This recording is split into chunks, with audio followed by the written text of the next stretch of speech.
Ladies and gentlemen, this is Steve Eyes. You're on the Eyes is Watching channel. Can you believe it? COVID started 6 years ago. I mean, it's crazy to think about, over 6 years ago now.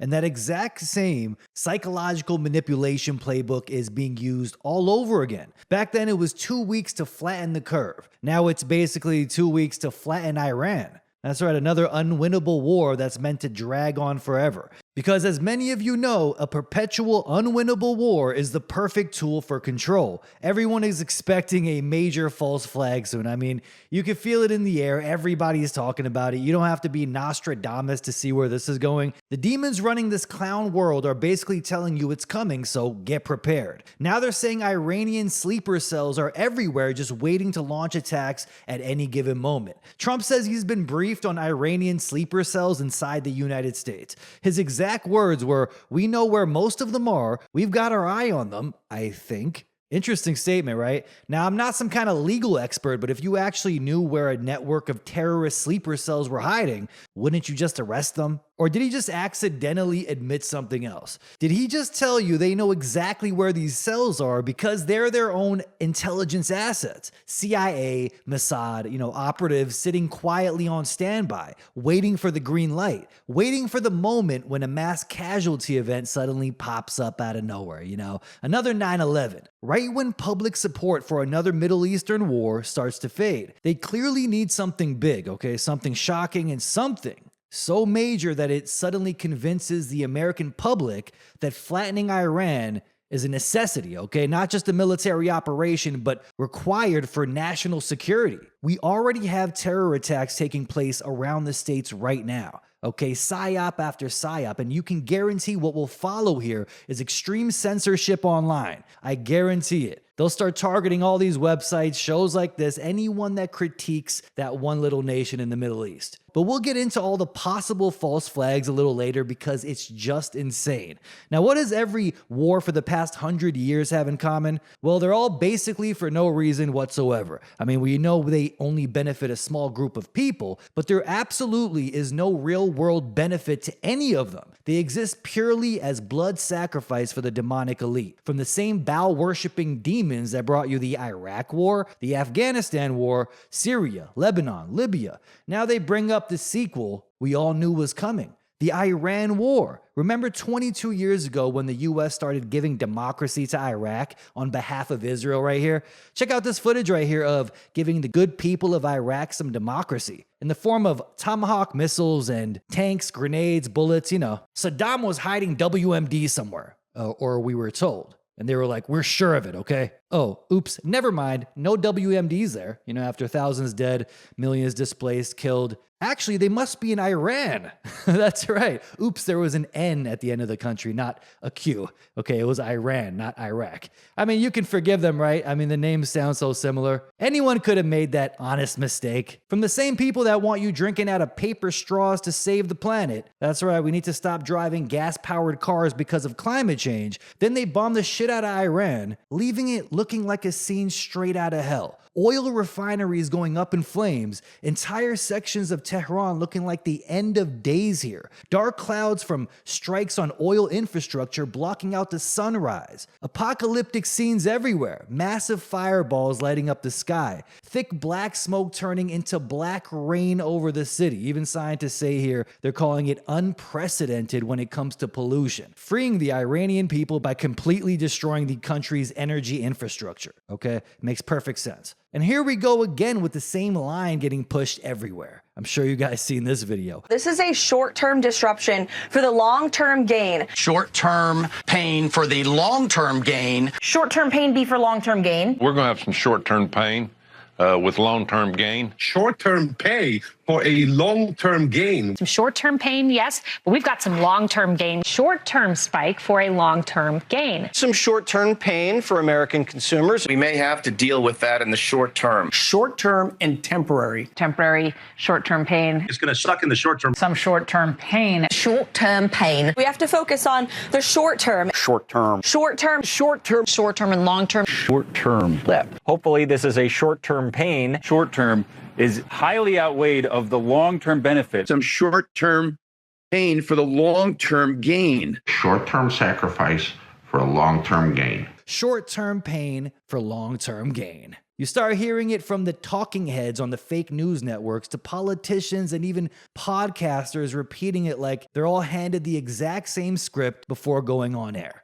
It's absolutely ridiculous. From the COVID insanity to now this. It's so coordinated, it's actually laughable. Every time things go downhill economically or geopolitically, the public is told they need to shut up and deal with the suffering. You know, like I said, behavioral psychologists are definitely advising these demons right here, okay? Remember Mark Carney, after his party implemented policies that sent the economy tanking, he then told Canadians to shut up, like, oh well, you know, you're gonna have to make some sacrifices. You got to go through the mud to get to the promised land. But the thing is, we never get to a better place. We stay in the mud. Things only get worse every time. Now the Trump administration is telling you to deal with the suffering because the big payoff is right around the corner. Look what Trump himself just posted. This is ridiculous. Short-term oil prices, which will drop rapidly when the destruction of the Iran nuclear threat is over. It's a small price to pay for USA and world safety and peace. Only fools would think differently. President Donald J. Trump. So oil prices shoot up and the Strait of Hormuz is shut down, which will cause major food shortages soon. I'll get into that a little later. I mean, all over the Middle East, it's getting crazy yet again. And the official explanation basically is, relax everybody, it's just, temporary pain. Where did we hear that exact BS before? Oh yeah, he said the same thing during the tariff situation. When prices started climbing and supply chains broke down, the justification was exactly the same. Short-term pain for long-term gain. Now suddenly the phrase shows up again, except this time the pain is a potential world war. That's right, nothing like a cute little world war before getting to the promised land. Just a cute little Armageddon before we get to a better place. I guess in this case they mean the afterlife. It's like the phrase is a universal excuse they pull out whenever things start getting worse. Think about the logic right here, okay? It's like someone walking up to you, cutting your arm off, and then saying, don't worry about it because in the future you'll get a cool futuristic bionic arm. Think about it. The only problem is no one signed up for the surgery in the first place. Nobody signed up for this experiment. People didn't vote for higher oil prices, more instability, and another Middle Eastern war. Yet every time the consequences hit the average person. And we're told to shut up and trust the plan because the rewards will come later, okay? Be patient. Later always seems to be the key word in these promises. This is the Truman Show, folks. The phrases and plans that cancel each other out are all by design. I'm sure you heard all the rhetoric that is in complete contradiction with each other, They're meant to be chaotic and make no sense. So far, here are some statements Trump has made in the past few weeks. Tell them the war will last 4 days. Now tell them 5 weeks. Good. Now say until at least September. Great. Now say it's very complete. Now tell them it's also the beginning. It's just the beginning. It's just the end. It will last 4 days to 4 weeks to maybe till September. Who knows? Maybe forever. The flip-flopping is done on purpose, and the same rhetoric has been used during COVID to shut down people's frontal lobes, okay? That's why it's insane. On purpose. Trump comes out again saying he started the Iran war to keep us out of war with Iran. More doublespeak, okay? Just like Pete Hegseth saying, we didn't want regime change, but after killing everybody in the government, the regime sure did change. Do you not see the same thing playing out here? When things stop making sense, people's minds tend to overload and just give up. Okay, none of this makes any damn sense, but like I broke down last show, the same psychological conditioning as COVID. Check this out just recently. US officials are preparing for another Iran strike that will last at least just 2 more weeks. Unbelievable, folks. 2 weeks to flatten the curve, aka Iran. It's such a joke. The exact same rhetoric. Trump backtracked on every promise he's ever made when it comes to war. I'm starting to think not only are these people completely compromised, but the agenda itself must be satanic in nature. Okay, there must be actual demons in charge that want blood sacrifice every few years. It's the only explanation here. Who in their right mind will send more of their soldiers to die in another Middle Eastern war that doesn't serve their own interests in any way? 150 girls die in a school in Iran, and Trump saying, well, that's probably Iran that did it. Remember that? Then his own commanders said, well, actually, it was a Tomahawk missile. And then when he was told that by a reporter, he says, well, it could have been another nation that bought it from us and then used it on the school. You never know. I mean, the excuses are outrageous. Trump's struggling to figure out whether he wants to bomb kids or rape kids. I mean, he's like, why not both? Think about the logic right here, people. First, it was WMDs, and of course, we need to take out the oppressive regime in Iran. They oppress their own citizens. Nothing like freeing the Iranian people by dropping a Tomahawk missile on an all-girls elementary school. Truly heartbreaking stuff, people. First, he says it wasn't the US, it was definitely Iran. And get this, it's now confirmed it was the US. The United States is responsible for the strike on the Iranian elementary school an ongoing military investigation has found. Iranian officials say 175 people were killed, most of them being children. I mean, it's truly heartbreaking. In quotes right here, officers at U.S. Central Command created the target coordinates for the strike using outdated data provided by the Defense Intelligence Agency. The location of the Shajara Tayyeba Elementary School was formerly part of an adjacent Iranian base, the investigation found. That's unbelievable. I can't believe they gave us that excuse. Okay, oops, it used to be a Iranian military base. Who could have figured this one out? I mean, with all the intelligence they have, they say Israel and the US have the best intelligence in the world. They couldn't differentiate between an Iranian military base and an elementary school. I think something more satanic and evil is happening here. Is it an accident? It's happening all over the Middle East.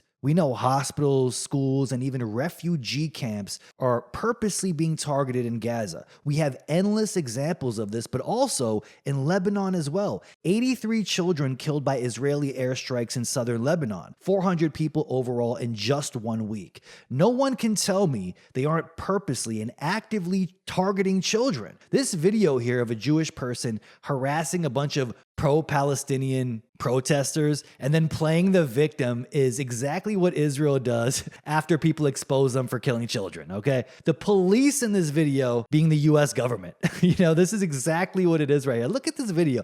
I mean, you can't come up with a better caricature of a little hat than this. This is just absolute comedy. I've never seen anything so funny. When I first saw this, I was convinced it was fake. I was convinced this video was AI or a parody of some sort. No one even touched the dude. Even the police were like, dude, what are you doing? Like, no one even touched you. We saw everything. This is Israel after you accuse them of killing children. They run to the US like, they hit me. Please protect me. Trump getting so many kids killed that Hillary Clinton is now MAGA. Okay, this is wild. That's right, on an interview with Raging Moderate, that's what they're called here, Hillary Clinton on Trump, Putin, Gaza, and America's future. You can look it up yourself. This is what she says about Trump after he went back on every promise, about not bombing Iran.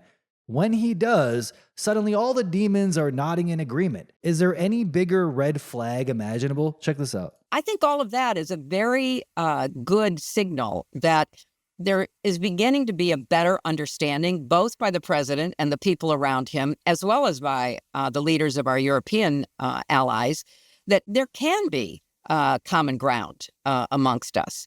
And the kind of dismissiveness that we saw in the first Trump administration has been replaced by a much more obvious working relationship to the good of European security, transatlantic security, and hopefully Ukrainian security. So I'm actually encouraged. I want to go back to something This is insane. The moment he decides to go and bomb Iran on behalf of Israel, they're all on his side now. I mean, these people truly worship demonic deities, and they think strikes on elementary schools are like blood sacrifices to Baal and Moloch, okay? These demons have bloodlust. It's the only way to see this. This kind of reminds me of the movie Cabin in the Woods. It's actually one of my favorite horror movies ever. In that story, the whole world is secretly run by a system of ritual sacrifices. Every year, a group of people has to be killed in a very specific way to appease the ancient gods living beneath the earth. That's what the plot of the movie is. The people running the system don't even pretend it's good anymore. They openly admit the world survives only if innocent blood is spilled. So they build this massive underground operation where they manipulate events, pick the victims, and unleash specific monsters. And then they watch the whole thing unfold like a demonic ritual. The explanation they give is this: the gods they worship demand blood. If the sacrifice stops, humanity gets wiped out. And after watching what's happening around the world right now, you almost wonder if all of these people think the same way. Endless wars, endless dead civilians, endless dead children. And the justification is always some weird narrative that doesn't make any sense about security and freedom. It's like bombing an elementary school? Oops, who could have known it was an elementary school? It's a total joke, but the result always looks the same. Bodies in the rubble and politicians on TV pretending it's all necessary. Like, no, it's not. When will we realize that the whole system is evil and they're doing this for only sinister purposes? I'm not convinced it's even incompetence. They know exactly what they're doing. So Cabin in the Woods was about a world where the controllers convince themselves the slaughter is required to keep everything running. What if I told you it's the same way in the real world? 9/11 was a ritualistic sacrifice. Remember the video with George Bush sitting in the kids' classroom on September 11th, 2001, right before the World Trade Center attacks? What are the chances he's in a children's classroom? Not only is that interesting, but get this, the teacher points to words and makes the students read these words out. Does anyone remember the words that the students had to read out? Check this out. I couldn't believe this. Right before George Bush was told that planes hit the towers, this is what the children in this classroom were told to read out. Get ready to read all these words on this page without making a mistake. Look at the letter at the end and remember the sound it makes. Get ready. Kite. Yes, kite. Get ready to read this word the fast way. Get ready. Kid. Yes, kid. Sound it out. Get ready. Kid. Sound it out. Get ready. Kid. What word? Kid. Yes, kid. Boys and girls, sound this word out. Get ready. Steel. What word? Steel. Yes, steel. Read these words the fast way. Get ready. Plane. Yes, plane. Get ready. Must. Yes, must. Let's read these words the fast way without making a mistake. Mind blowing. Kite. Yes, kite. Get ready. Kit. Yes, kit. Get ready. Steel. Yes, steel. Get ready. Plane. Yes, plane. Get ready. Must. Yes, must. Boys and girls, pick your reader up from under your seat. Absolutely. Open your book up to lesson 60 on page 150. 60. That number too, 6. Did you hear what words they had to read out right before? And now he's being told. See this? They tell him right there.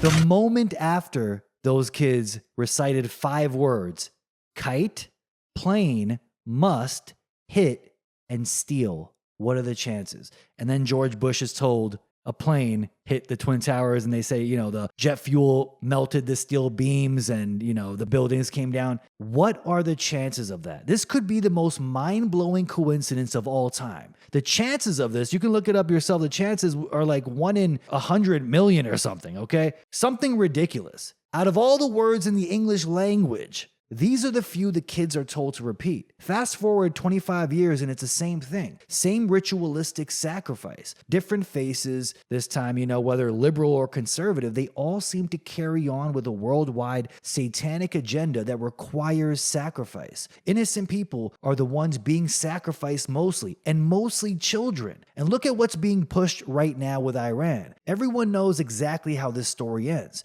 We know for a fact this will lead to a bloodbath. We know for a fact innocent children would die. We don't even have to speculate. We have endless examples of this already. Iraq, Libya, Syria, Afghanistan, Gaza, Lebanon, the script never changes. Trillions spent to have the Taliban in Afghanistan replaced with the Taliban. Nothing changed except innocent blood being spilt every time. What makes it even more insane is that Trump himself said this for years. Both times he ran for president, he talked about how these Middle Eastern wars were disasters, trillions of dollars spent for nothing, endless lives lost for no reason at all, entire countries destroyed, and American soldiers coming home in coffins. I mean, Netanyahu's son here versus your son. See the difference? They do not care about you. They will send you out to die like cattle. The same man that has the COVID vaccine on display like the greatest invention ever. They want you dead and see you as cattle that need to be culled.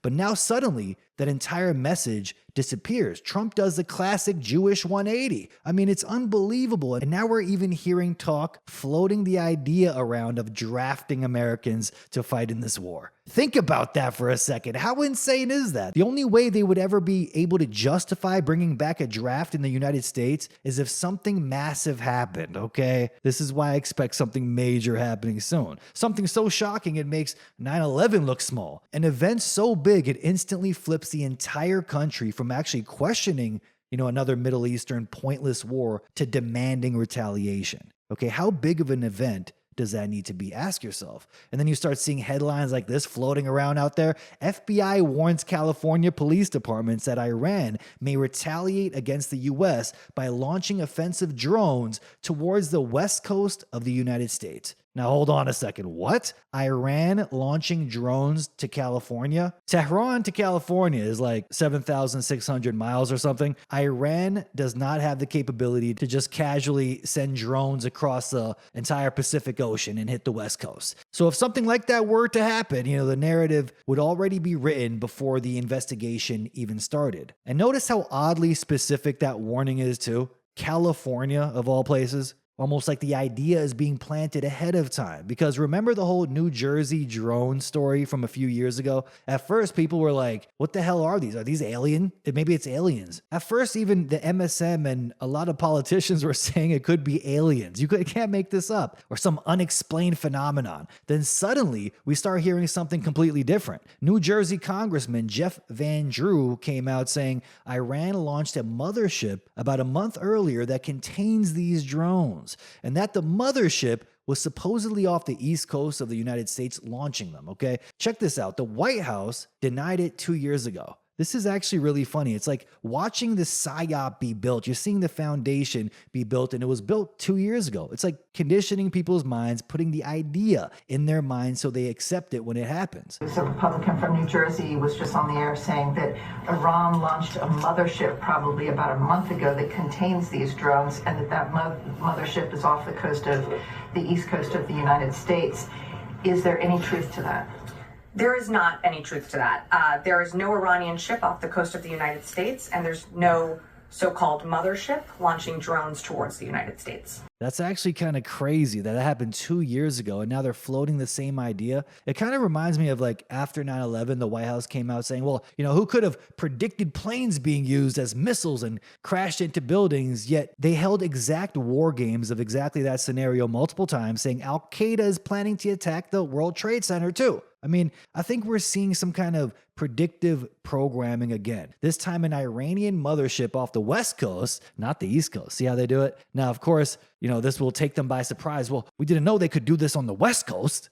Now, of course, this won't be true. I mean, the idea is so outrageous, but they're slowly conditioning minds with these ideas before pulling the trigger. It happens all the time. Think about the progression here. I mean, first you introduce mysterious drones flying over American cities and even float the idea they were aliens at first. Then you float the idea that Iran might have some kind of offshore drone carrier, okay? A mothership. Maybe the aliens are working with the Iranians, as we all predicted. Then the FBI starts warning about Iranian drone attacks on California. You can see how the pieces start lining up to build that narrative. You see it happening. Because if the deep state wanted to stage something enormous that would instantly unite Americans behind a war with Iran, what would it look like? Imagine a massive drone attack on a major West Coast city. Los Angeles, San Diego, or San Francisco. Hundreds of drones hitting infrastructure, just like they did in Dubai. Buildings, maybe even crowds of people. The next morning, the headlines write themselves.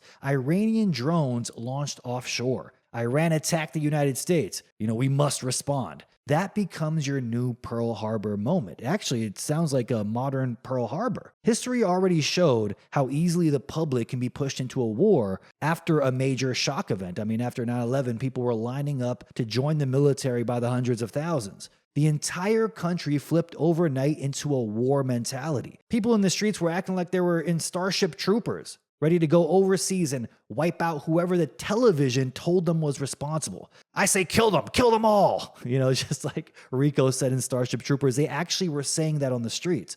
Now imagine something even bigger than that. A mass casualty event so shocking, the public demands retaliation immediately. That is the only type of scenario where the government could start talking about drafts again without massive resistance. And when you start seeing the media float stories like Iranian drone attacks on California while politicians talk about mysterious drone motherships sitting off the coast of the United States, you just have to think, like, are they laying the groundwork for the next script here? Think about that. After 20 years of watching these same wars accomplish nothing except death and chaos, Americans are being told to support another one? Lindsey Graham, every time someone mentions war, barely able to contain himself. And now he signs off with Sean Hannity saying, God bless Israel. We should move all our stuff to Israel? He says, to you anti-Semites, I'm not with you. I'm with Israel until my dying day.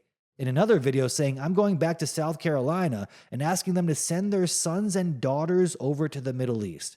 I mean, bro, at least be subtle with it. You want people dead. Like, this is the most obvious Baal-worshipping freak there is. There's something very demonic about these warmongering freaks, okay? Seriously, I don't think it's just blackmail. They seriously love the idea of innocent people getting killed. Who would say that on live television? Imagine what he says behind the scenes. It's sick. There's no other way to interpret this. It's not like they don't have examples of this not working. It's just like the rollout of the COVID vaccine. It's not incompetence. They have a demonic plan for depopulation and they perform yearly blood sacrifices. Is it a coincidence all this happens right after the pro-Iran government protesters started burning a statue of Baal? Yeah, that was the red line they seemed to cross. Look at this post right here. The U.S. House of Representatives passed a measure to automatically register men for the Selective Service, updating requirements for the first time in decades. And then we see this, White House press secretary on drafting Americans to die in Iran. Mothers are worried that we're going to have a draft, that they're going to see their sons and daughters get involved. President Trump does not remove options off the table, the press secretary says. But wait, didn't J.D. Vance say this? If you're worried about the world spinning out of control, if you're worried about a military draft, if you're worried about, God forbid, a world war, the best way to prevent it is to vote for Donald Trump. I mean, the absolute nerve of these demons. It's unbelievable. I saw a video the other day of the mannerisms of J.D. Vance and Trump, and they're basically identical. Are both of these cloned robots right here? Seriously, like they're designed the exact same way. Or maybe the real version of themselves died a while back. And here's another extremely weird layer to all of this. An article here mentioning that the timing of the US and Israeli strikes on Iran carried symbolic meaning connected to the Jewish holiday of Purim. I don't know if I'm saying that right, Purim. In the lead up to Purim, a message from the book of Deuteronomy is traditionally read about remembering the ancient enemy Amalek and erasing their memory. In that tradition, Amalek represents the archetypal enemy of Israel. So when you hear this rhetoric from Israeli leaders describing modern enemies in the region through this kind of biblical language, I mean, you can already start making the connections yourselves, okay? This is symbolism and blood sacrifice connected to modern geopolitical war. Nothing is by accident. Every date they give you, everything they do, the elementary schools bombed, they are all connected. Ancient narratives about destroying enemies connected to modern missiles and airstrikes, perfect timing. The bombs fall, but the outcome is always the same, and it traces back 100 years. Civilians trapped in the middle, neighborhoods getting flattened, and children caught in the crossfire. The symbolism in the speeches might change depending on who's telling the story, left and right. All of that is theater. The main goal here is innocent blood being spilled. Now, I have to play this because it's so interesting, the connection here of the satanic elite. And this man claims that from the child trafficking rings to even the alien agenda and all of the worldwide leaders participating in human sacrifice, all of that stuff is connected. Check this out right here. I don't know who this guy is or what show this is, but it is really interesting. As a baseline, it's 100% powers of darkness. So I don't care if you want to call them demons. I don't care if you want to call them fallen angels. I don't care if you want to say it's an influence campaign from the federal government, or really Northrop Grumman. Their name is on everything. The private sector and what they're doing is on everything. But it's powers of darkness driven, period. So I don't care if you have a Jake Barber or a Greer or a Bledsoe or whoever, or a Pasulka, and I don't care if you have, I mean, I have guys from my platoon work at Groom Lake, Area 51. They're private contractor. They work, like, I know people in all these different fields, and it's like, the bottom line is it's powers of darkness, period. Yeah. So they're channeling, they're astral projecting, they're having transcendental meditation, they're doing pharmacological interventions, they're using children. The blood of the innocent is the currency of their dark economy across all things. All UAP, NIH, UFO things all tie back into global trafficking campaigns and ritualistic child sacrifice. Every single thing that's ever got dug into comes back to that. Yeah. And again, because that's the currency and how they're breaking open to receive the advanced knowledge for the tech.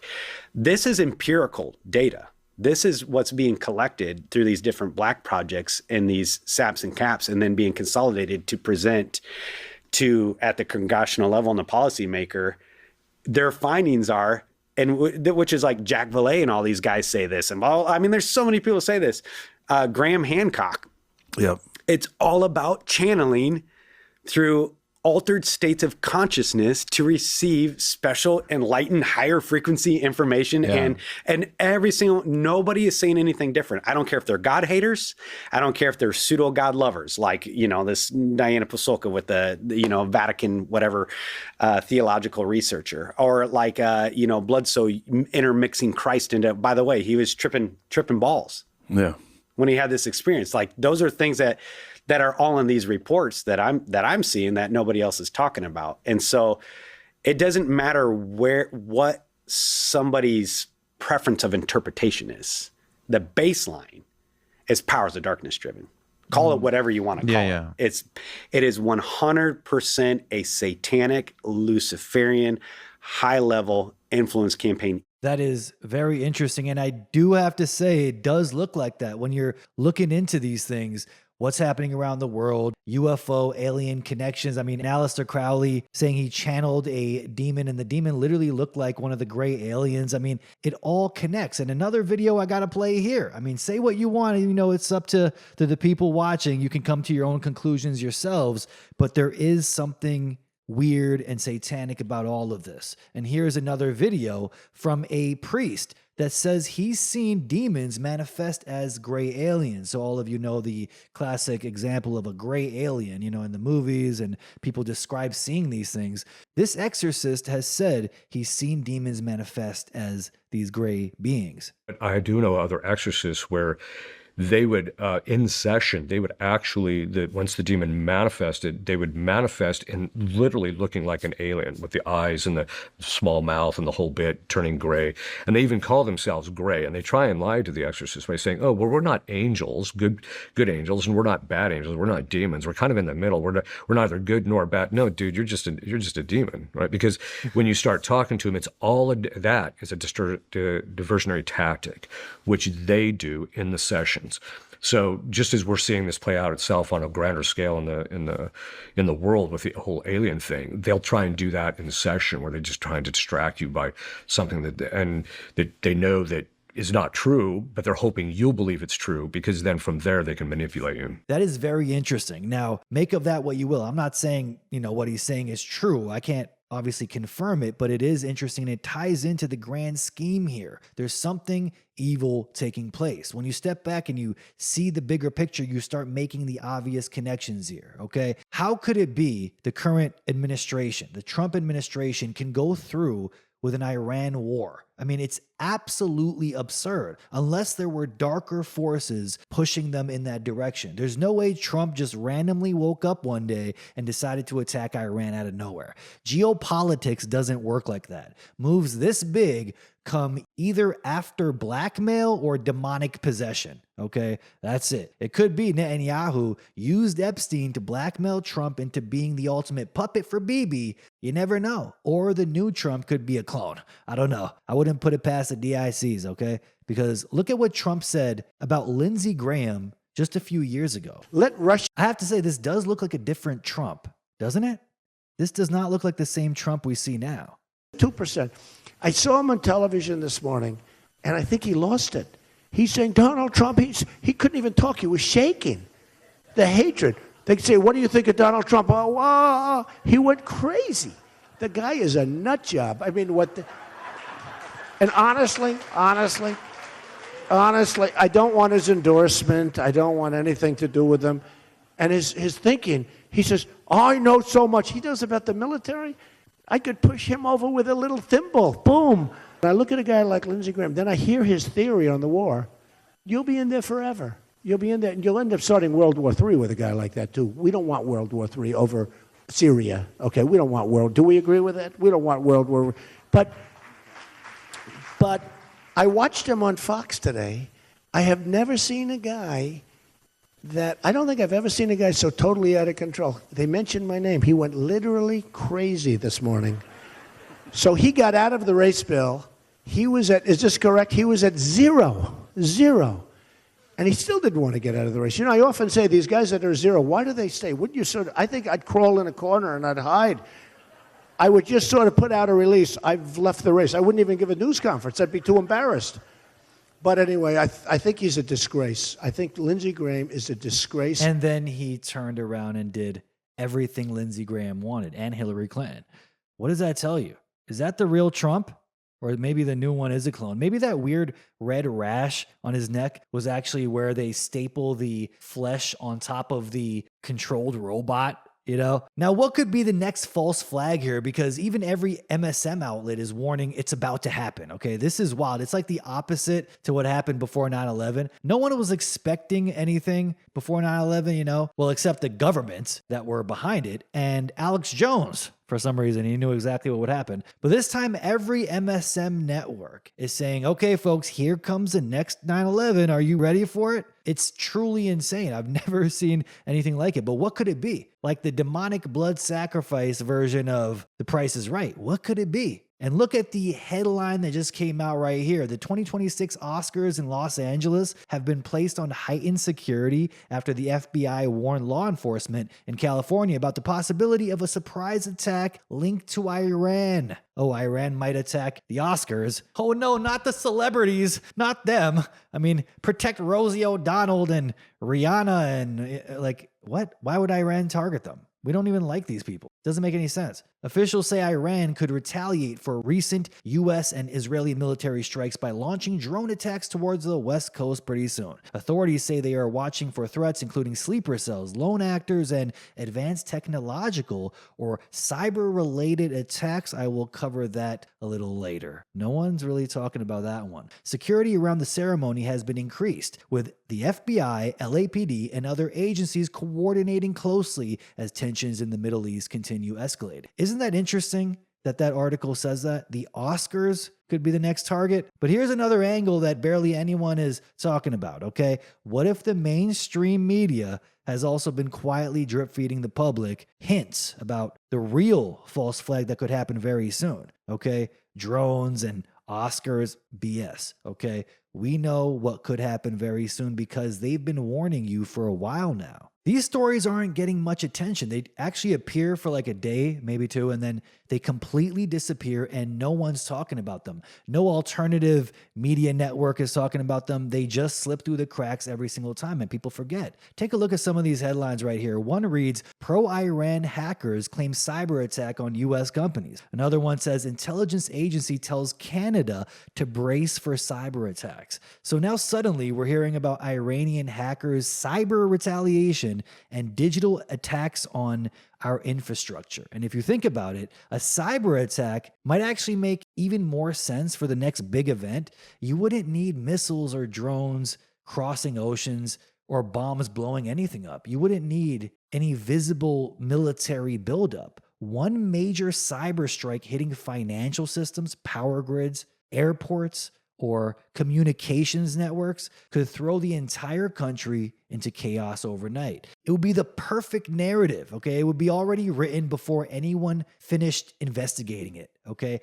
There would be no investigation needed at all. Iran attacked the United States. We must respond. And people would just accept it. No jet fuel, no steel beams this time. No building turned to dust, just your savings in your bank account wiped out because of Iran. And here's another story nobody is talking about. Check the headline. A massive U.S. healthcare technology company called Stryker, which supplies medical systems to hospitals all over the world, was just hit by a cyber attack. The company has around 56,000 employees and operates in more than 60 countries, meaning its technology is tied into healthcare networks across the planet. A hacking group linked to Iran claimed responsibility for the attack and said it was retaliation for the recent U.S. and Israeli strikes in Iran. The attack disrupted parts of Stryker's global network and knocked whole systems offline. And when something like that happens inside a healthcare system, think about the consequences and how fast that could spiral. Hospitals depend on digital systems for almost everything now, from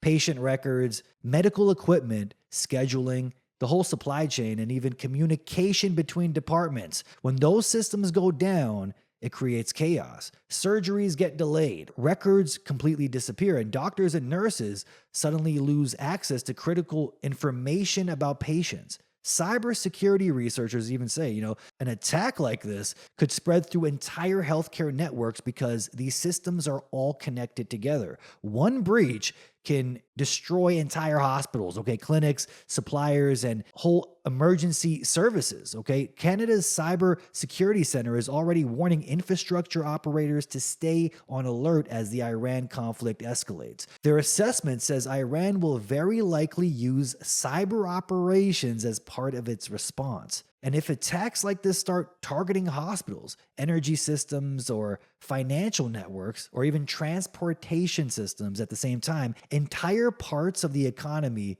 could stop within hours. Just look at how many mainstream media articles are popping up about cyber attacks right here, It's actually insane. Matter of fact, I'll look it up for you. Cyber attack, Iran. News.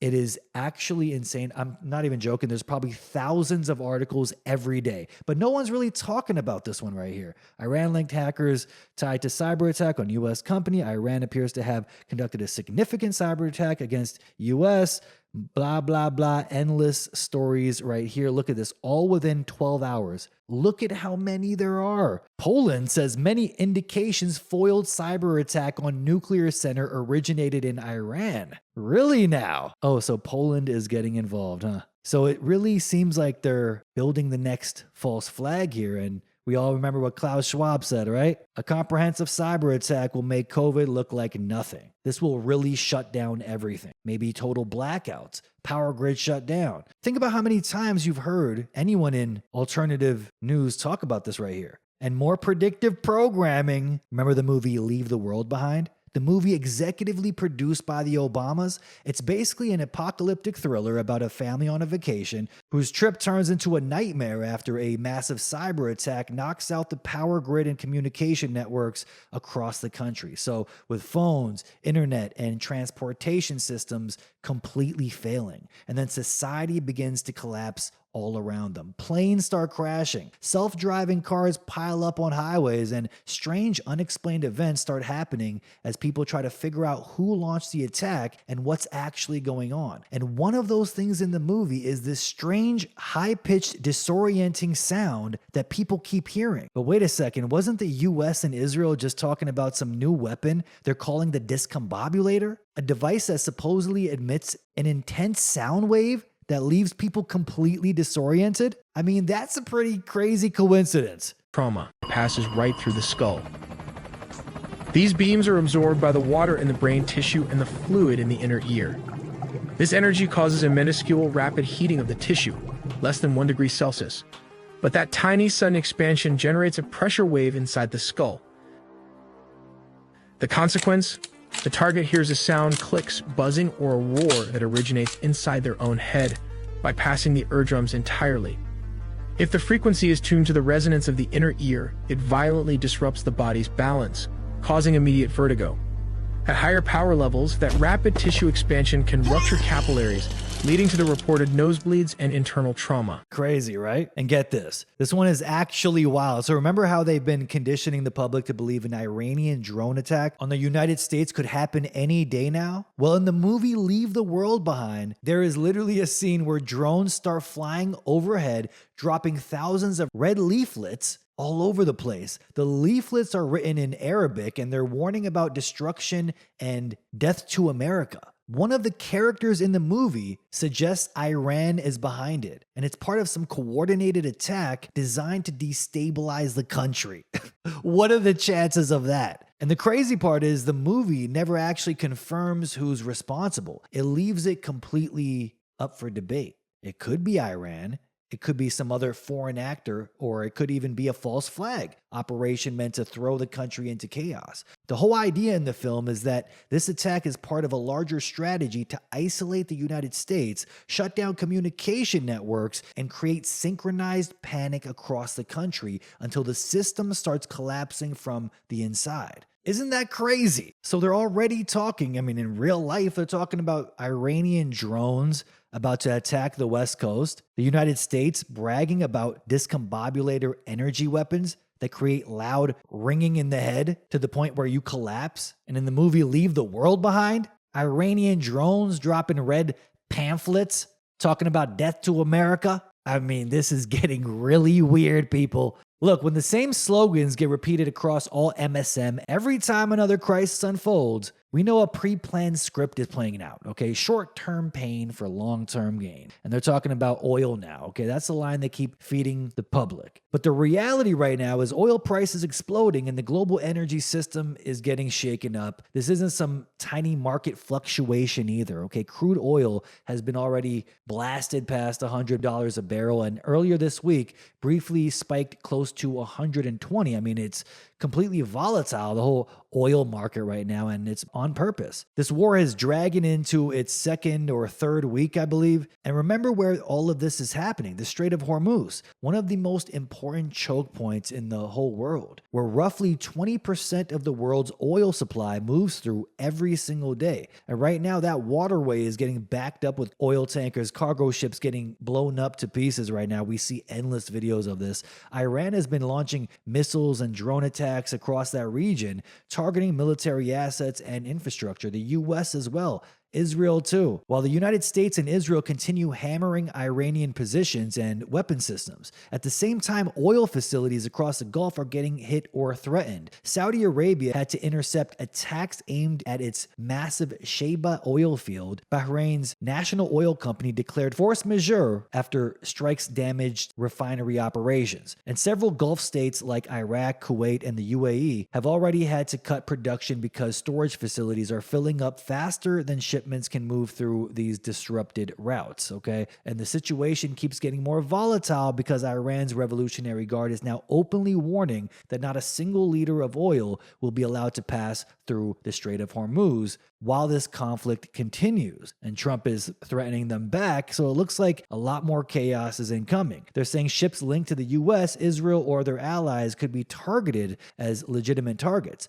And many vessels have already been struck in the waterway, and maritime security firms are warning that shipping traffic through the area is becoming extremely risky. That's why the International Energy Agency, along with several countries, has started preparing emergency reserves just to try and stabilize the market, with roughly 400 million barrels being lined up for release as governments scramble to keep prices from spiraling completely out of control. But even with those reserves being tapped, analysts are warning this disruption could send prices much higher if the strait stays effectively closed. Iran itself is warning oil could shoot up to $200 a barrel if the standoff continues, and the experts are saying if it gets to that price, basically nothing can operate at $200 a barrel. Okay, you can look this up yourselves. It is total insanity. And energy experts are already saying the global shipping system could face a serious crisis lasting weeks or even months if traffic through Hormuz doesn't return to normal. Meanwhile, governments around the world are trying to contain the economic fallout. France is talking about tapping emergency stockpiles. South Korea is floating price controls on oil imports. And China is warning that stability of the global energy supply is now everyone's responsibility. So analysts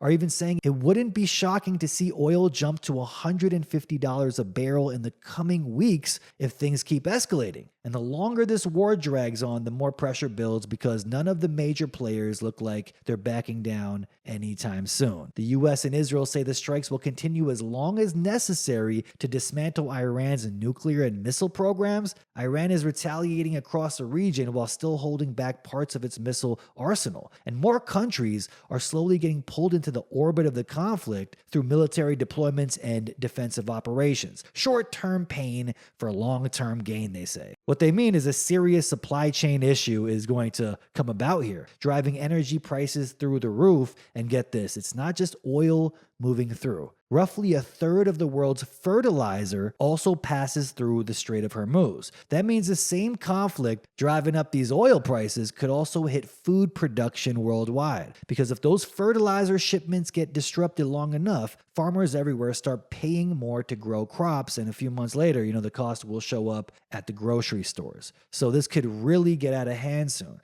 And Trump has the nerve to say the Iran war is over, okay? It's done, they won.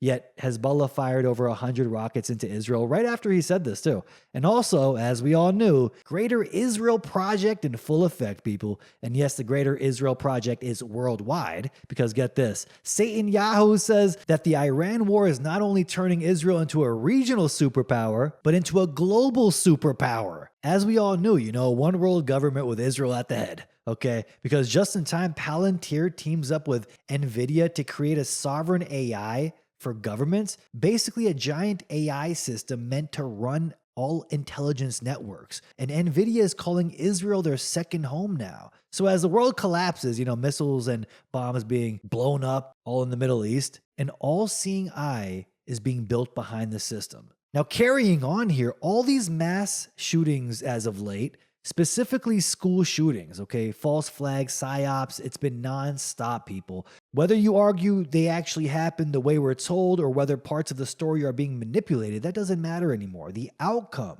is always the same. The reaction is always the same. And the solution they roll out is always the same. Wait till you hear this. Now we know for sure why these problems keep appearing in a loop, okay? I've been warning about this for years on this show. The end game is a totalitarian surveillance state where everyone is watched and tracked 24/7. Remember after the Charlie Kirk event, they floated the same idea of drones hovering over everyone constantly to prevent the next political assassination? Well, get this. Now they're openly showing the next phase of the totalitarian matrix grid, okay? A system called Campus Guardian Angel. That sounds cute, right? Sounds pretty wholesome, like something out of a Hallmark movie. In reality, it's tactical drones flying over school campuses 24/7, waiting to launch the second an alarm goes off. These things fly through hallways at around 50 miles an hour. They're equipped with pepper ball rounds and they can literally ram into people and explode too, like the Ukrainian war footage. So this is what they say they can do. So the second a shooting starts, the drones deploy instantly and hunt the suspect through the building. They say these drones aren't even controlled locally. They're flown remotely by operators sitting in Austin, Texas. Former military drone pilots controlling aircraft inside schools hundreds or thousands of miles away. Just imagine the future they're building here, okay? Schools filled with sensors, cameras, and automated detection systems, and flying drones that shoot bullets. Okay? It's always the same thing. Most shootings happen in the first 120 seconds, they say. So the argument becomes we need instant response everywhere. Once again, a Hegelian dialectic just to get this new system up and running. We need machines ready to launch immediately. We need cameras in every hallway, sensors everywhere, and drones flying through classrooms, ready to explode on command, powered by Palantir and NVIDIA.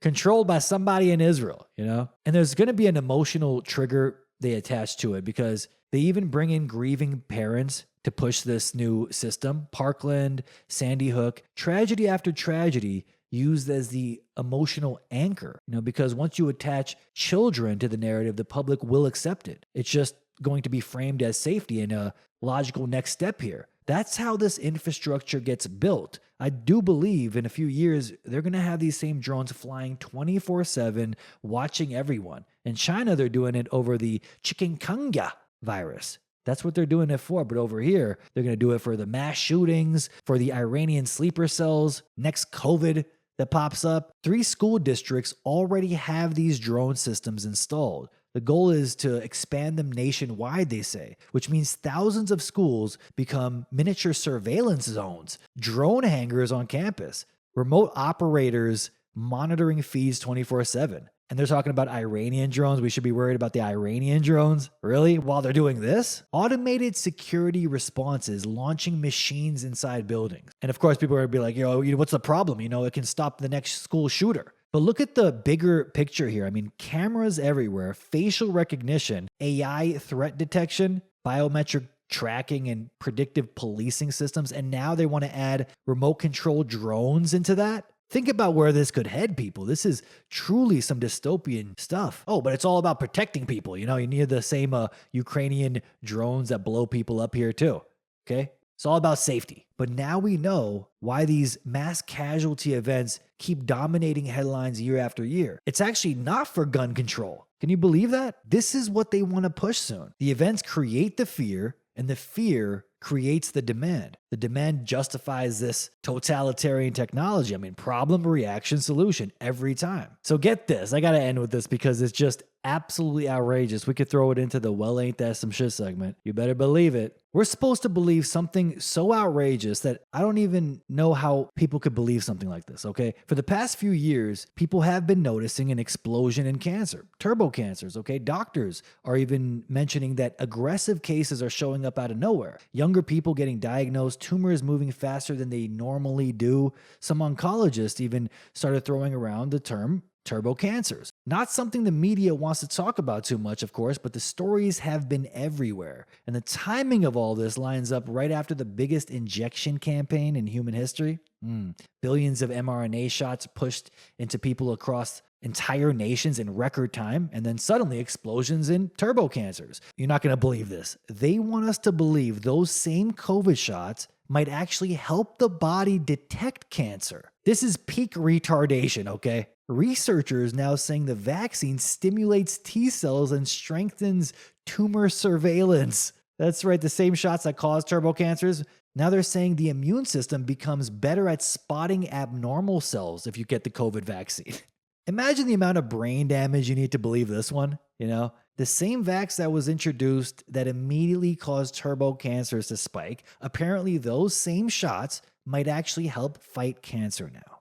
Okay, if you want to cure your turbo cancer, you need another COVID vaccine. This is what they're pushing. Funny how that works. Meanwhile, cancer numbers keep shooting up, skyrocketing, especially in younger age groups. Even major cancer organizations have admitted that part. Doctors and hospitals are reporting this in record numbers now. Everyone sees it. Patients definitely do. The fact they have the solution to the turbo cancers and it's more COVID mRNA shots, they say, don't worry, these injections are just immune training, okay? It trains your body to find the cancer cells. It's actually helping detect cancer cells. How many boosters do you need to believe that BS? It's constant doublespeak in a way, from the Iran war to this BS. Right after the largest mass rollout of this poison mRNA technology, turbo cancers spike. What could it be?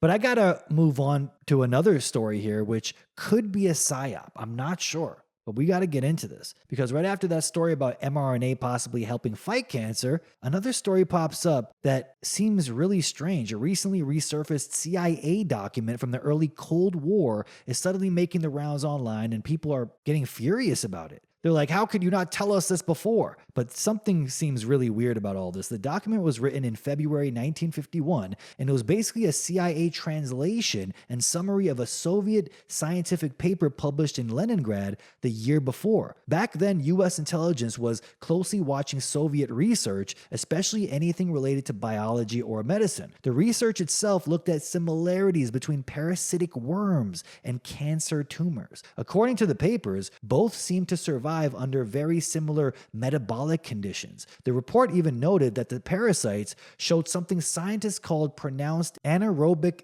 metabolism, meaning they could function in low oxygen environments, which is something cancer tumors are also known to do. Both were found to build up large amounts of glycogen, which is basically stored energy inside the cells. The researchers thought that overlap was interesting because both parasites and tumors seem to rely on similar energy systems to keep growing. The Soviet scientists also ran experiments with different chemical compounds to see how both parasites and tumors reacted. One example mentioned was a drug called Miracle D. It was originally used to treat a parasitic disease called bilharzia, but in their experiments, it also showed activity against malignant tumor cells. Another compound interfered with nucleic acid production, which is one of the processes cancer cells rely on in order to keep dividing rapidly. In mouse experiments, they even saw tumor tissue reacting differently to certain chemicals compared to normal tissue, which made researchers think there might actually be some kind of biochemical overlap between parasites and tumors. I mean, we have heard this before. I watched multiple videos on this, and now the CIA translated this research internally because during the Cold War, they were monitoring Soviet science very closely. Isn't that interesting? Cancer cells operating very similarly to parasitic organisms, and the treatments designed to attack parasites might also damage cancer cells. What makes the whole thing weird is the timeline, because a lot of people are pushing this right now, but the document was actually declassified years ago, okay? And it was placed in the CIA's public reading room around 2011. So technically, it's actually been out for over a decade, but nobody was talking about this until now. You know, suddenly it's 2026, and it's blowing up online like it was just discovered yesterday. But don't get it twisted, folks, because the timing lets you know there's something psyopy about it, okay? This narrative that's floating around the same time, the idea that mRNA injections could also cure cancer, now you got suddenly like two totally different cancer cures coming in at the same time. One for the pro-vaxxers and another one for the anti-vaxxers. You know, if you're an anti-vaxxer, go out there and take as much ivermectin and antiparasitics as you can. You know, it's like, that's what it seems like to me. Like there's alarms going off in my head. Like, what are they trying to say here? And if you're a pro-vaxxer, oh, just go get another booster. It'll cure your turbo cancer. Are they lying? Is this another psyop at play? Because why is everyone talking about this now? One saying that COVID mRNA shots help the body fight cancer. You know, it helps the body detect cancer faster. Like, you'd have to be retarded to believe that. The other narrative is Cold War era documents are now showing that scientists are saying antiparasitics can help cure cancer tumors. And they were doing this more than 70 years ago. I don't know, people. If intelligence agencies were reviewing this research like back in 1950s, and if they really knew what the truth was and what could really cure cancer, do you think they would tell you? They would go to the ends of the earth to stop you from knowing that truth, okay? I don't think they would put out those documents that easily, okay? Cancer is a $1 trillion industry. It really makes you wonder what real cancer cures are sitting behind the scenes. Barbara O'Neill does have an interesting post here. She says, root causes of cancer. Number 1, parasites. Number 2, mold and fungus. 3, trauma. 4, radiation, EMFs. 5, toxic diet, ultra-processed food. That's huge. 6, overexposure to toxic inhalants. 7, emotional stress. I would put stress number 1 because stress can really eat you alive. It will mess with your sleep, which causes cortisol to spike, which causes more stress, which leads to even more lack of sleep. It is a terrible cycle that actually ends up really killing someone quickly. And this is why we hear about stories of people dying through heartbreak. Someone loses someone they love and they die shortly after. It's due to stress and lack of sleep, and it should be probably number 1. Okay, number 8 is contaminated drinking water. Number 9, smoking. Number 10, obesity, overweight. 11, sugar. 12, cleaning products, carcinogens. 13, heavy metals. 14, undetected allergies. 15, infections, bacterial, viral. I'm going to end this with this video right here. Cancer, a parasitical infection, video proof. Let's see what it says.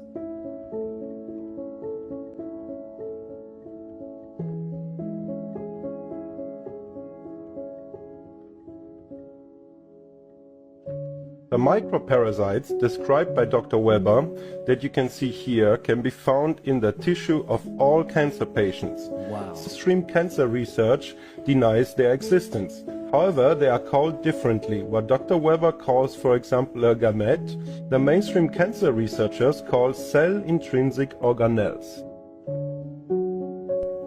And what Dr. Weber calls the youth form, the mainstream calls apoptotic vesicles.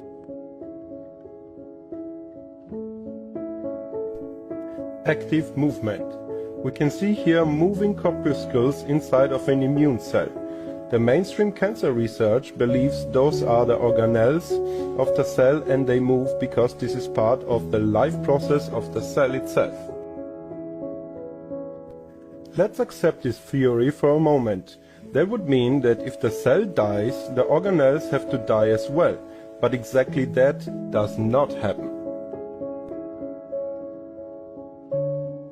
They know that cancer is parasites, but they're not letting anyone know because they don't want to lose their funding, Dr. Lee Merritt says. Who's to say? I'm not sure. But if that were the case, then there definitely is something behind chlorine dioxide and curing a lot of these illnesses. Now, definitely need a deeper dive on chlorine dioxide and what it does, parasites and cancer. Maybe I'll do that in the next show, but interesting to say the least. And that's where I'm going to leave it, folks. If you like what I do here, links are in the description for ways to support. It is greatly appreciated if you hit those links. Now I need your support more than ever, so please click those links in the description. Send a one-time donation. Be a monthly subscriber on Patreon or Subscribestar. On Subscribestar, a lot of people's payments haven't went through. I think a lot of people got new cards and haven't updated them on Subscribestar. So if you're listening and you're on my Subscribestar, please update your cards again, because I lost a lot of people on there, which is really disappointing, but it just says unpaid. So people haven't unsubscribed. They just haven't updated their payment information. So if you're on there, please consider updating it, because I lost a lot of followers on there. But click those links in the description if you want to send something to my P.O. box, people. It is greatly appreciated. Eyes Wide Open Coffee, my favorite coffee, organic coffee from Gustavus, Alaska. By purchasing it, you will be helping this show and a small business over there in Alaska. Crypto people, my crypto wallets are in the description if you want to support that way. Until next week, folks, until next time, this is Steve Eyes. You're on the Eyes is Watching channel. Signing off.